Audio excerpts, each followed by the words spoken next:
Hello dear students, today we are going to do practice exercise of prepositions since and from.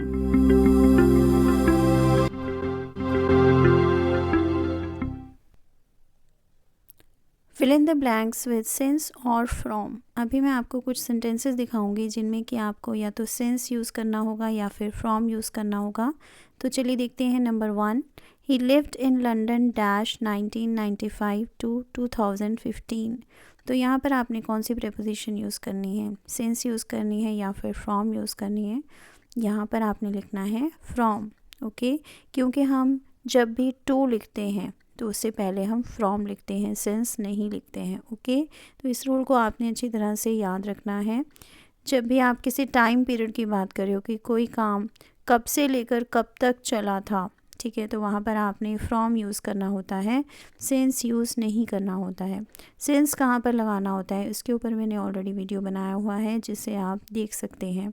तो चलिए अब हम देखते हैं. Number 2, he has been working here dash 2019. तो यहाँ पर आपने क्या लिखना है, यहाँ पर आपने लिखना है सिंस. ओके, सिंस हम तब यूज़ करते हैं जब हम बताना चाहते हैं कि कोई काम कौन से टाइम से स्टार्ट हुआ और अभी तक चल रहा है. ठीक है, तो यहाँ पर हमारी टाइम की इम्पोर्टेंस ज़्यादा रहती है कि हम बताना चाहते हैं कि कोई काम कब से स्टार्ट हुआ.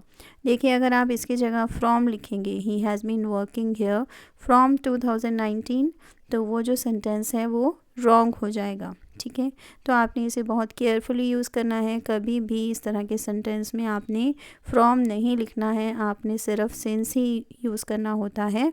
ठीक है, तो चलिए अब हम देखते हैं. Number 3, he comes back dash work at 8 PM.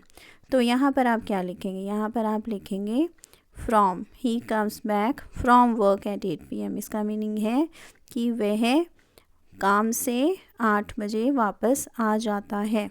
ठीक है, तो यहाँ पर आपने फ्रॉम लिखना है, यहाँ पर आपने सिंस नहीं लिखना है. सिंस आप तब लिखते हो जब आप बताना चाहते हो कि कोई काम कब से स्टार्ट हुआ.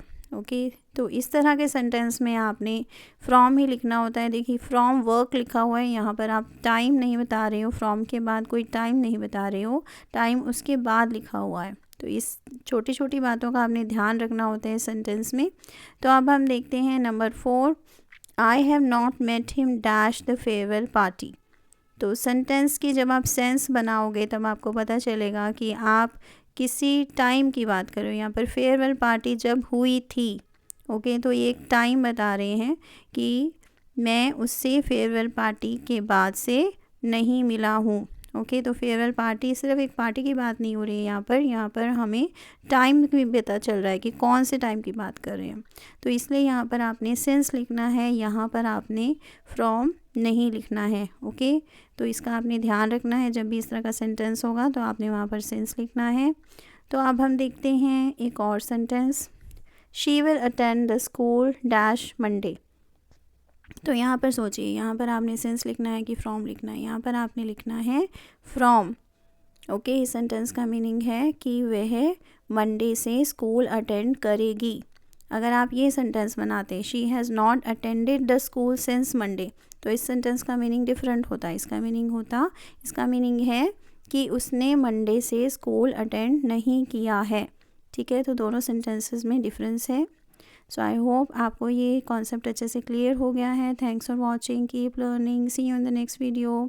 Please subscribe to my channel if you haven't done it yet, and please give me your comments also. Thank you.